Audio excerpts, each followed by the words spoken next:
Hey, look what we have found. A big sound in a small town, far away from the bright lights. They're making music every night. Discover what is all around. A big sound, a big sound in a small town. Big sound, small town. A really big sound. Big sound, small town. You're listening to Big Sound Small Town with Sandy Carlton.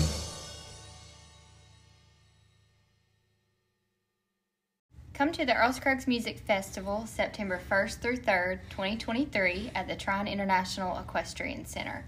Enjoy workshops and learning about Earl Scruggs, jam sessions, and of course headliners Emmylou Harris, Infamous String Dusters, and Green Sky Bluegrass.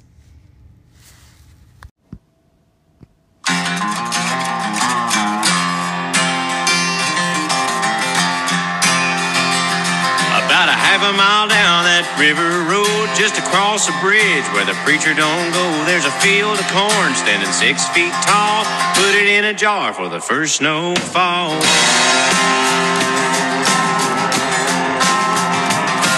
That river bridge cuts the town in two, between the common day sinners and the chosen few. When the moonlight's pale on the first cold night, I make my way over to the other side. Don't let them catch you all and shine if you know what's best. Or Sunday morning find you in jail with your name on a prayer request. Keep your foot hard on the pedal and your hand close to the gun. Hear me roaring down the valley on a moonshine run.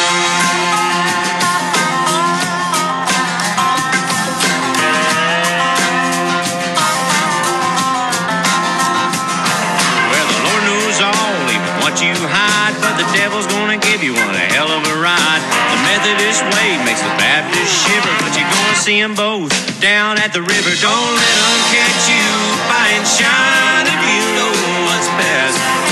Or Sunday morning find you in jail with your name on a prayer request.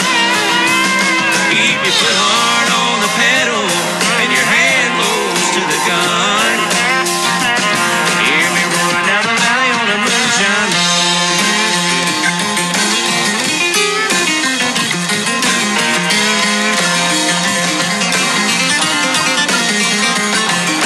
That old river goes muddy and deep, and the law won't find what all it keeps. Shotguns, bodies, rusty Chevrolets, they're all at the bottom, and there they'll stay. Don't let them catch you haul and shine if you know what's best. For Sunday morning find you in jail with your name on a prayer request. Keep your foot hard on the pedal and your hand close to the gun. Hear me roaring down the valley on a moonshine run. Hear me roaring down the valley on a moonshine run.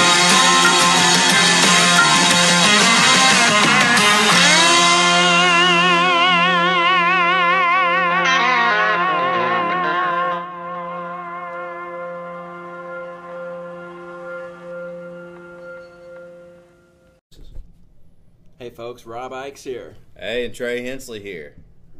Sandy Carlton here from Big Sound Small Town. We're in the Earl Scruggs Center, and we're going to talk. That's pretty much what it is.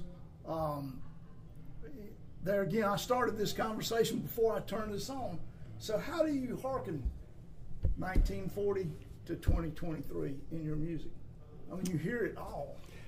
It's funny. I've heard people say that you end up liking music from when you were, in high school or a teenager. And I can definitely say that doesn't fit for me. When you play bluegrass, you end up, you get really into music that was done, a certain amount of time ago, And there was some energy happening. I think when people, like the mid-20th century, that was when people first got out of the fields and could make a living playing music, Like Flat and Scruggs, I know because I work with Earl, they would work for 50 weeks a year and take 2 weeks off for Christmas. So when you do that, you get, you know, that band was so amazingly tight. You know, they were breathing together. I mean, they were just, that's how in sync they were. You know, they did everything together. And so I listened to music from all from the first records made. Yeah. You know, I've been getting into this Hawaiian music, and there's some great recordings that are, you know, these Edison recordings, you know, really early 1900s. And but Trey and I both kind of keep up on stuff that's brand new. So yeah, I mean, there's a lot of stuff to listen to, but I appreciate the compliment of saying, you know, that you can tell we've listened to that stuff. You can. I mean, through the sound check just now, we passed some errors, you know, just at sound check, which is not your normal thing. I mean, you guys are eclectic. Really, I mean, you look at the acts coming out of Nashville, and people aren't doing what you guys are doing. Yeah, I mean, I think, you know, it's totally different. I think we're music nerds. That's overall. That's you know, it's not a like bad thing to be, though. we're just, you know, I feel like some of our favorite musicians were like that. You know, if you think of Earl, you know, who we're here at the Earl Scruggs Center, and you know, into Benny Goodman and all this stuff that he brought into the banjo, or Tony Rice, you know, that was into Miles Davis and John Coltrane, and also into, you know, J.D. Crowe and his band. You know, it's just I feel like some of our favorite musicians were always searchers, and I think that both of us kind of got that. You know, and a lot of my favorite music. I mean, the first records I ever bought with my own money were Flat and Scruggs live at Carnegie Hall and the Mercury record from Flat and Scruggs, and you know so it's always been music from a different era that I listen to. But yeah, I think something that we do is you know, kind of like you say, 2023. Also, you know, we try to push the boundaries and do our own thing and make it new. You know, but yeah. And I do one of the things I do like. I love your original stuff that you guys do, but you also pick really good covers to do, which I feel bad about saying this, but a lot of people do not pick good covers. and you know, and that's fairly eclectic. We're going on that from Billy Joe Shaver to Grateful Dead. Yeah, which is you know, that's a stretch too. Yeah. You know. Yeah. I think that's kind of how when we first started playing together, like I sent Trey a list of, hey, here's a bunch of things I think we'd sound good doing together, and he sent me a list, you know, and we still do that today, you know. So yeah, it's just I think that's what, you know, a good group or combination of people does, is they connect on certain interests or musical passions, you know. Well, one of the things I really liked at Soundcheck today is you guys worked out a different ending to something you guys were doing, right? I mean, yeah. Which I thought that was really cool, because not only did you work it out, then he played the harmony part to it. Yeah. You know, which is, I mean, that's pretty magic to see that, but you know, that's something that it's really cool to see.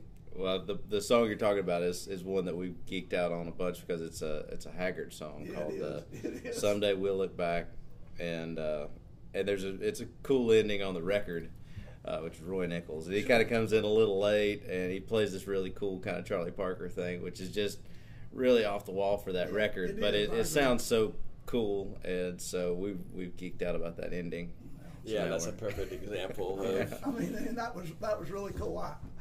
For my listeners, I really hate that you did not get to hear that or see that, because it also it happened just naturally almost. I mean, you know, it was like, hey, let's do this, and then, you know, bang bang, it was done. There's a lot, you know, the more I play, the more I realize, you know, musicians have these kind of spider senses, you know. What I mean is, you know, we hear better than most people. True, we hear these little, and we can have whole conversations about, I love when Roy Nichols gets that finger noise, and he misses that lick, but it makes it better, you know. Yeah.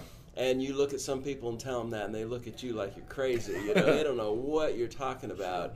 But, you know, musicians live in this microsonic world, you know, and it's fun when you find other people that geek out on the same things. Well, the that's really always cool fun. part of it is, probably if I was just a normal interviewer instead of a musician myself, he would have probably missed that. You know, which is something that people who listen. I have a lot of musicians listen to my podcast.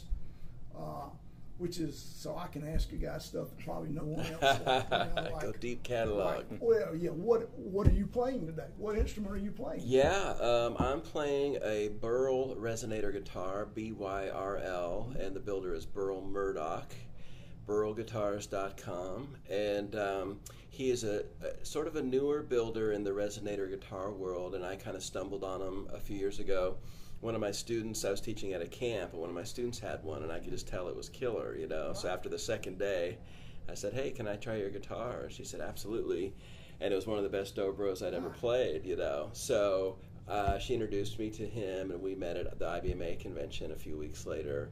And he gave me a guitar then, and then gave me another one, and we started talking about a signature model. So the guitar I'm playing tonight is the first one. It's a prototype of my signature model with him, and Is love that it. your go-to now? Oh yeah. I'm pretty monogamous as far as guitars. Like I'll play one for years, you know, and that's the way I've played this one since I got it. It's become my main guitar. And then in his case, that's not the case at all. He's a he cheats. He's a Yeah, cheater. I have played this one and I played it not a bunch, but it's a Martin D41 standard. I got it, I guess about a year ago, and I mean I played it probably a good 85 to 90% of the shows that we've done since I got it, you know, and I think people just see your Instagram stuff or Yeah. on Facebook. It's like, what's he playing now? What's he playing now? He's got a lot. it's all green screen, you know. Yeah, we'll go with that. Yeah, that's all right. Now, when you put this new record, let's talk about it. It sounds totally different than the other ones. Not totally different, but I mean, it is different. And Yes, yeah. you're singing a lot now. Yeah. I mean, two things with this album is you know, we really wanted to write everything, you And know. the songs are good. Thank you. I mean, Thank you they very really much. are. I mean, we've both written before, but not this much, you know, like, you know, we've done a lot of covers on our earlier albums, and we had been talking about wanting to write more of the next album, and then COVID happened, you know, and our touring disappeared, Sure, so I it's do like, understand. okay, let's focus on our songwriting. So we got together with a lot of different writers, and just the two of us, we wrote with our producer a bunch, probably wrote like 30 to 40 songs, and then picked 10 that we thought went well together, and then we wanted to put a couple covers on there, so we did Doc Watson, Way Downtown, and then the other one is an old blues song that Bill Monroe kind of made famous in bluegrass called Working on a Building. Yeah, it is. Yeah. Is that And- an AP Carter song? Yeah, I think so. AP It Carter is. original. Yeah, I think it is. So that's cool. Yeah. Because you had some tie to the Carters a bit, didn't you? Yeah. I mean that music. I think you know in our music, obviously it goes back to the Carters and Jimmy Rogers and you know so that we definitely have to have that tie in. Oh, I mean, they were going back to the 30s, 30s, 20s and 30s. Yeah, which is really, really good. Somewhere along the way too, there must be a common interest in the Grateful Dead because there's you've had those on several albums. Well, too. I mean, that's a good example. You know, Trey has listened to so much different music, and honestly, I wasn't really up on my Grateful Dead stuff. I mean, I knew. I figured it was the other way around. Yeah, I know. California guy. you Well, know? that's what I meant, you know, like talking about stuff we're into, Yeah, you know. right. And, you know, obviously, Trey, they were not top of the charts when Trey was a teenager, and but Trey's an expert on them. And so he's kind of turned me on to them. And yeah, I think on our last album, there's one called Brown Eyed Women, and we were just driving around listening, you know, and just I love those lyrics, you know, just kind of fit. they're great, yeah. Not that our version is real bluegrassy, but it kind of fit what we do, and tells a great story. It's just some great images in that songwriting.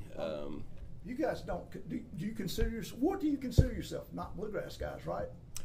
Well, we have a strong background in Yeah, bluegrass. I mean, I know you know. you do. I realize that. Yeah, no, but I mean, I've done, you know, several jazz kind of records, and again, like Trey said earlier, you know, again, we're musicians, so we dig deep And so you don't just listen to a Tony Rice record. You read all these interviews and you find out who, and then and Tony Rice. You know, when I was a kid, I would read these interviews with Tony, and he always talked about Miles Davis and John Coltrane. I'm like, oh, who's that? Yeah. And so then I did start digging in, and I'm like, hey, this is cool, you know. And so, I mean, I feel like there was a time when I was just so into Miles Davis. You know, I was really an expert on his music. There's nothing wrong with Miles Davis, man. I love the stuff. Oh, man, one of the greatest ever. And so we're all in. We're both into lots of different musical styles. You know, You can tell it in your repertoire from your recordings to your live shows. it's a big world. You know, Yeah. it's infinite. I'll So have to tell you guys, I wrote an article last year about the Earl Scruggs Festival, and I told Rob this earlier. So it was the 10 best things I saw, and the very first one was you guys kicking the show off. You could not have kicked it off. I think it was Fast Train to Georgia. Yeah, Probably is yeah. what you started it with, and that could not have set the stage any better for the whole festival. Oh, Thank that's you. cool. That was it was like, wow, that's awesome. and I don't know how you go about, as I never know, even with my own bands, what the set lists are going to be or how you decide what to choose, but that was like an A+ choice for an opening song. well, you know, I mean, you talk about Earl Scruggs and what we're talking about, and playing music, and he had that thing where he and I played with him, for a long time. He was always really considerate about the band. Like, he would literally say, "How's your hotel room, bro? Everything okay? Did you get in okay last night? Is everything?" And you can tell. Okay, this is what I mean about musicians picking up on stuff. I could just tell that he and Lester treated their band pretty well because those guys stayed with him for 15, 20 years. Yeah. And you don't do that unless you're being treated pretty well, you know. This is true. And there are other people in the business who I noticed could not hold a band together, A lot of them. Yeah. And so My ex-boss. So, when you're a kid, you just listen to it and go, oh, that's cool. And then you gravitate towards these certain musicians. And then, you start to meet, I've been lucky to work with a lot of my heroes. And then I start kind of putting it together. And it's like, oh, that's why those guys stayed, That's why that music was so tight, because they were on the same team. They weren't, they were working for Flatt and Scruggs, but they don't sound like it. They sound like it was all a team, Yeah, it did. And I think back in those days, there's also a different travel mode per se than the way it is today. They were all piled in, sometimes us, like a station wagon. Oh, yeah. Which makes a little different dynamic than a tour bus. Well, not just that, but those roads. There was no interstates back then. Yeah. So, can you imagine driving 500 miles on Highway 23? Yeah. That would be just really tough. So, Nashville also seems a strange place for you guys to be based out of. But there again, I don't see why it would not work. Yeah, Nashville's very eclectic. It is. I grew up in California, but I always wanted to live in Nashville. So I moved there as soon as I could. That's the thing is there's so much recording. We play on other people's records, and everybody's there. Again, like Trey and I can geek out on some Roy Nichols lick, sure. And Nashville is full of people like that. And so it's exciting to live in a place where you all are excited about music. I agree. It was it's a fun time, one of the best times in my life. It was a different era of it, but it was still nothing fun. like it. Yeah. You want to play music, that's where you need to go. Yeah. Because everyone is good. Yeah. And it really is. So I know you're touring to back this up, and I know y'all are really busy. Do you already have another project that you're thinking of? I think we always kind of, the wheels are already turning, before the last record's done. I think for this one, I don't know what the next project will be, but we've definitely definitely got some ideas. But no, sometimes we think about it'd be cool to do just a real straight ahead bluegrass thing, This newest record is probably more Americana and country leaning, but we can lean different ways, and it's fun putting the songs together. Okay, it's like serving a meal, like what would go together, and but I enjoyed the songwriting process on this most recent album, Living in a Song, and so I would like to keep writing more. Did that come pretty you play naturally together great, but how about lighting? How did that work? Like it too? Seemed like it worked well, because we wrote with other people too, of course, yes. But when it was just the two, we wrote a lot of this stuff, or had ideas for a lot of this stuff, before we ever got with other people, or our producers, just such a great writer, Brent Mayer, who's just an amazing songwriter, and just all around great dude. But I feel like he helped us a lot. We, as Rob mentioned, we've both written songs before, right? And but it just he's one of those guys that even he's not telling you what to do, or he's not instructing you, but just being around him makes you better. He's one of those guys. And so we wrote a lot with him, and but it was always, I don't think we ever fought about a line. Well, it was funny because we did a lot of Zoom writing because it was during the pandemic, and the first few times, just because we hadn't done it before, I was a little nervous or whatever, and we're writing with people we hadn't even really met before, so these great Nashville songwriters. And but then it was fun, and I like co-writing because I can just have an idea or a lick or something, and or a story or a thought, what do you guys think about that? And then sometimes another person would get excited and then just grab onto it and take it. Yeah, it's like passing a baton, It's like, okay, then that guy's going to take it around the band, and then, maybe he'll hand it off to one of us, and we'll take it to the next corner. And then, so it's kind of fun. It's very creative, and it's rewarding just to, start with nothing and then have something after an hour or two, Yeah, there's a lot of stuff that with co-writing, it's like, well, I had, like Moonshine Run, which is one of the songs. I had a couple verses for that kind of written, and I probably held on to it for a couple of years, And there's a lot of stuff that I kind of, I'll write something and I think, oh, this isn't that good, or and then if you're co-writing, you can just throw it out there, and maybe it's just a word that needs to be changed, or maybe it's And I'm bad to throw the baby out with the bathwater when it comes to songwriting, So it's nice to. Well, okay, working as a duo, how is that as opposed to working with a full band? Less people to fight with. Yeah, I agree with that. Totally. I guess there's a lot of freedom when there's two people as opposed to 4 to 6. Well, it simplifies things, And I was in this great band called Blue Highway for many years, and they're still rocking. And but I always had a side project going on, I had this thing called 3 Ring Circle, or I did some jazz solo albums, or. And I just liked the simplicity of the travel and the communication. Just deciding things can be difficult with the 5-piece band. I totally agree. So that's nice. Trey and I do a lot of touring, just the two of us, but we do a lot of band stuff too. Mike Bubb plays with us, and got a great drummer named John Alvey. And so we do as much of that as we can when it makes sense.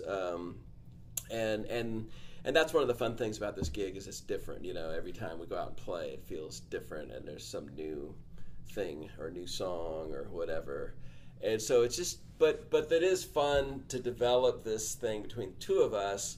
And when we get with the other guys in the band, they just grab on to what we already do, And I think they just have to sort of grab on. We don't have to rehearse much, and so that keeps it fun. Well, I know Mike, and he's a great musician, and an easy guy too, which You guys seem pretty easy, so I could see where he would be a pretty natural. Oh yeah, we love working with Mike. Yeah, he's great.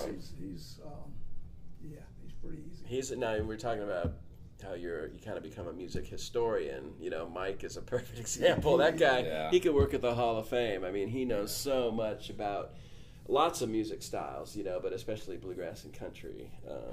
And so, yeah, you know, we get on the road and we just geek out on some George Jones records or whatever. That's cool. Actually, I just saw you doing Bartender Blues. Oh, yeah. Yeah, that's that's a good James Taylor's birthday. James Taylor, yeah. It's you know, it's I'm big on North Carolina musicians. Oh yeah, that's and right. this is a music town, which is really cool. There are this town actually is full of fabulous musicians. Oh yeah, I feel lucky to live here because you get there are quality musicians here and have always been. Yeah. You know, and when I moved here, I did not realize I'd left Nashville to come back here, and I thought, yeah, well, I'll be able to find anybody to play with. Oh, yeah, you know, so. Well, it's funny, you know, like when I played with Blue Highway, it was so cool for me coming from California to work with this band that was kind of based out of, you know, East Tennessee and Western North Carolina, where a lot of bluegrass started, you know. And but you know, when Trey and I started working together, I always liked fiddle and steel guitar, and I started playing more lap steel, and of course was always a huge Haggard fan, you know. I love Merle Haggard. And just when we started playing together, I'd always, you know, listen to Bob Wills, but I really dug into Bob Wills stuff, and it's been fun for me to sort of get into my California roots more, you know, because the Bakersfield stuff again, which I always just was way into. But you know, we can explore that a little more than a bluegrass band could, you know. And so that's one of the things I really enjoy about what Trey and I do together. You guys also get yourself nominated for a lot of awards. So which I mean, I guess that's pretty satisfying. Not as satisfying as winning. Yeah, well, I've done both. Be honest with you. I can't argue that at all. I can't.